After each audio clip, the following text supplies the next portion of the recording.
লাখ লাখ মানুহ যিবিলাক মানুহে জুবিনদাৰ ন্যায়ৰ কাৰণে ৰাজপথত ওলাই আন্দোলন কৰিছে এটা মাহে তেওঁলোকক বিজেপিয়ে অপমান কৰিছে আৰু তেওঁলোকে নকল জুবিনদাৰ অনুৰাগী বুলি কৈছে। আমি ভাবো যে বিজেপিয়ে এতিয়া হয়তো টান পৰি ৰাইজৰ ৰুখত পৰা ভয়ত তেওঁলোকে আমিও জুবিন অনুৰাগী বুলি ক'বলৈ ওলাইছে। যিটো দলক বটলা পাৰ্টি বুলি কৈছিলে, যিজন মুখ্যমন্ত্ৰীক বেহুদা বুলি কৈছিলে জুবিনদা জীয়াই থাকোঁতে। নৰ্থ ইষ্ট ফেষ্টিভেলক অসম চৰকাৰ প্ৰতিটো ডিপাৰ্টমেণ্টে পইচা দিছে, এইটো কিয় প্ৰশ্ন নকৰে? সিদ্ধাৰ্থ শৰ্মা যুৱ মৰ্চাৰ সাংস্কৃতিক বিভাগৰ দায়িত্ব আছিল, সেইটো কোনে দিছিলে? এতিয়া চৰকাৰৰ বিৰুদ্ধে চৰকাৰে যিটো আন্দোলন কৰিছে, এই আন্দোলনৰ পৰা সকলো অসমবাসী ৰাইজক সাৱধান হ'বৰ কাৰণে আমি আহ্বান জনাইছোঁ। নহ'লে এওঁলোকে জুবিনদাক আকৌ হত্যা কৰিব, হত্যা হোৱা মানুহজনক আকৌ হত্যা কৰিব।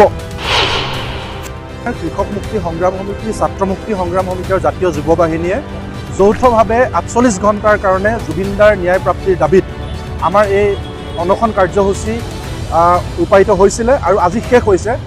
শেষ হোৱাৰ পাছত আমি এতিয়া সমদল বাহিৰ কৰিবৰ কাৰণে আগবাঢ়িছোঁ আৰু আমাৰ এটাই কথা যে জুবিনদাৰ ন্যায়ক লৈ কোনো ধৰণৰ ৰাজনীতি নহ'ব। যিসকলে চৰকাৰত আছে আমি সকলোৱে জানো যে মুখ্যমন্ত্ৰীগৰাকীক যদি আজি সোধে আপুনি কোন দলৰ মুখ্যমন্ত্ৰী, তেওঁ কোন চাতেই ক'ব যে মই বিজেপি দলৰ মুখ্যমন্ত্ৰী। প্ৰধানমন্ত্ৰীক যদি সোধে আপুনি কোন দলৰ প্ৰধানমন্ত্ৰী, তেওঁ ক'ব যে মই বিজেপি দলৰ প্ৰধানমন্ত্ৰী।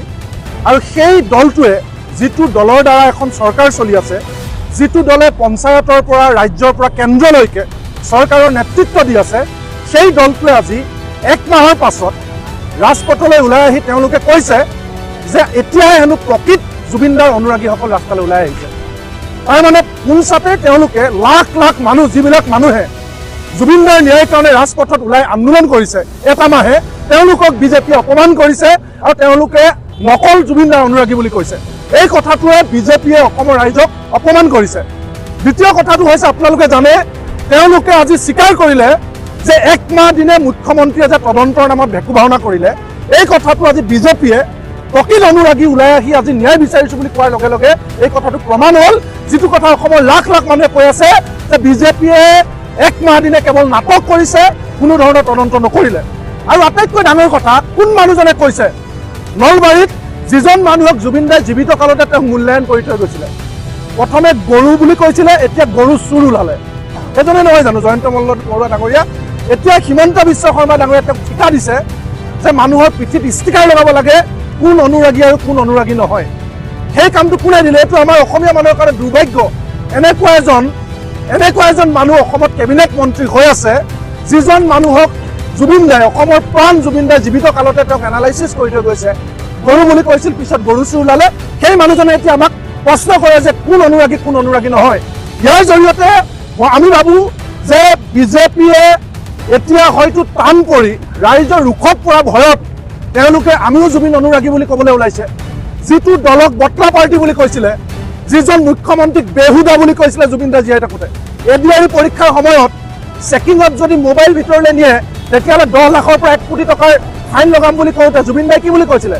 ষ্টপ পুলিচ ষ্টক বুলি কৈছিলে CMক। পুলিচ মানে কি বেহুদা, এইজন মানুহক কৈছিলে। ফৰাই দিম বুলি কৈছিলে, ব্ৰহ্মপুত্ৰ দলিয়াই দিম বুলি কৈছিলে। মোকতো কোনোবাই গৰু বুলি ক'লে মই কেতিয়াও তেওঁৰ অনুৰাগী হ'ব নোৱাৰোঁ। আৰু যদি মই অনুৰাগী হওঁ তেতিয়াহ'লে গৰুটো মই মানি ল'ব লাগিব যে মই গৰু হয়। গতিকে এইবিলাক মানুহে আমাক এতিয়া নীতি শিক্ষা দিয়ে। গতিকে আমাৰ স্পষ্ট কথা, জুবিনদাৰ সকলো অনুৰাগী, অসমৰ 3,70 লাখ মানুহ অনুৰাগী। আমাক শাল এৰি শিয়াল খেদা মানুহে আমাক নীতি শিক্ষা দিব নালাগে। এতিয়া আপোনালোকে চাওক, ইমান দিনে মুখ্যমন্ত্ৰীয়ে নগৈ গড়গাঁও বতৰা দি আছিলে। ইমানবিলাক যে কথা ক'লে, তেওঁ কিহৰ ভিত্তিত ক'লে?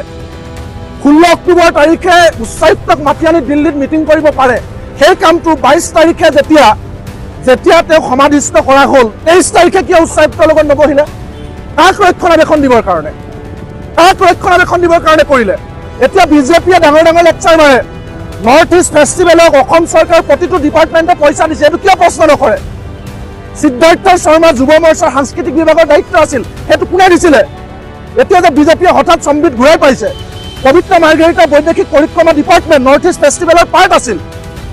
এই মানুহজন পবিত্ৰ মাৰ্ঘেৰিটা, তেওঁকতো একদম ছুপাৰমেন টাইপত ইলেকশ্যন লেখে বৈদেশিক মন্ত্ৰী পাতিছিল, তেওঁকতো কেবিনেট মন্ত্ৰী পাতিছিল। তেওঁ এতিয়া কিয় মনে আছে? মানুহে সন্দেহ কৰিছে এই যে কনস্পিৰেচি আছে, কোনোবাই হত্যা কৰিলে নেকি, তাৰ সন্দেহৰ অন্যতম মানুহ পবিত্ৰ মাৰ্ঘেৰিটা। কাৰণ পবিত্ৰ মাৰ্ঘেৰিটা কিয় মনে মনে আছে? বৈদেশিক মন্ত্ৰী, তেওঁতো ছিংগাপুৰৰ লগত যোগাযোগ কৰিব লাগিছিল। ইয়াত ভাত খাবলৈ ভোজ খাবলৈ ইয়াত বহি আছে নেকি মানুহৰ অসমৰ মন্ত্ৰী হৈ? তেওঁ কিয় নকয়? তেওঁ আজি নলবাৰীত আন্দোলন কৰিবলৈ গৈছে, লাজ লগা নাই? নলবাৰীত ন্যায় কাৰ পৰা ন্যায় বিচাৰিছে? কোনে ন্যায় বিচাৰিছে? যি দলে তুলিতালি শ্যামকানু মহন্তক শিশু দালালৰ পৰা ডাঙৰ দালাল কৰিলে, সেই দলটোৱে এতিয়া ডাঙৰ ডাঙৰ লেকচাৰ মাৰে। আমাৰ চাওক, স্পষ্ট কথা, আমি কোনটো কথা কৈ আছো? আমি দুটা কথা কৈ আছো। জুবিনদাৰ বিষয়টো দুটা পৰ্ব আছে। এটা পৰ্ব হৈছে পাৰ্থিৱ শৰীৰ ঘূৰাই আনি দিল্লীলৈকে আনিছে, আনি গুৱাহাটীলৈ আনিছে, গুৱাহাটীলৈকে আনি আপোনাৰ সৰুসজাই ফিল্ডত ৰাখিছে, তাৰপৰা সোণাপুৰত সমাধি কৰিছে। সেইটোৰ লগত ন্যায়ৰ কোনো সম্পৰ্ক নাই। সেইটো কৰিছে মুখ্যমন্ত্ৰীয়ে, ঠিকে আছে, তাৰ কাৰণে মানুহে ধন্যবাদ দিছে। কিন্তু ন্যায় প্ৰক্ৰিয়াটো কি হ'ল? কি কাৰণে 1 মাহৰ পিছত গৈছে? এতিয়া 1 মাহৰ পিছত যদি যায়, এইটোতো নামকে ৱাস্তে মানুহক দেখুৱাই যোৱা হৈছে, তাত কি পাবগৈ? যদি বিষ খুৱাই দিছিলে, সেই বটলটো এতিয়া পাবগৈ নেকি এমাহৰ পিছত? অভিযুক্ত পিটপিটাই ঘূৰি ফুৰিছে প্ৰৱাসী অসমীয়া, তেওঁলোকক গ্ৰেপ্তাৰ নকৰিলে। সেই প্ৰৱাসী অসমীয়া সাক্ষী প্ৰমাণ নষ্ট কৰি ঘূৰি ফুৰিছে। এই গোটেই কথা বতৰাবিলাক তল পেলাবৰ কাৰণে এতিয়া চৰকাৰৰ বিৰুদ্ধে চৰকাৰে যিটো আন্দোলন কৰিছে, এই আন্দোলনৰ পৰা সকলো অসমবাসী ৰাইজক সাৱধান হ'বৰ কাৰণে আমি আহ্বান জনাইছোঁ। নহ'লে এওঁলোকে জুবিনদাক আকৌ হত্যা কৰিব, হত্যা হোৱা মানুহজনক আকৌ হত্যা কৰিব। তেওঁলোকৰ পৰা সকলো অসমবাসী ৰাইজক আমি হাতযোৰ কৰি বিজেপিৰ এই ময়ো অনুৰাগী আপুনিও অনুৰাগী এই শ্লোগানৰ পৰা আঁতৰি থাকিবৰ কাৰণে বিনম্ৰভাৱে আহ্বান জনাইছোঁ। জুবিনদাক আকৌ হত্যা নকৰিবৰ কাৰণে মুখ্যমন্ত্ৰীক আমি আহ্বান জনাইছোঁ।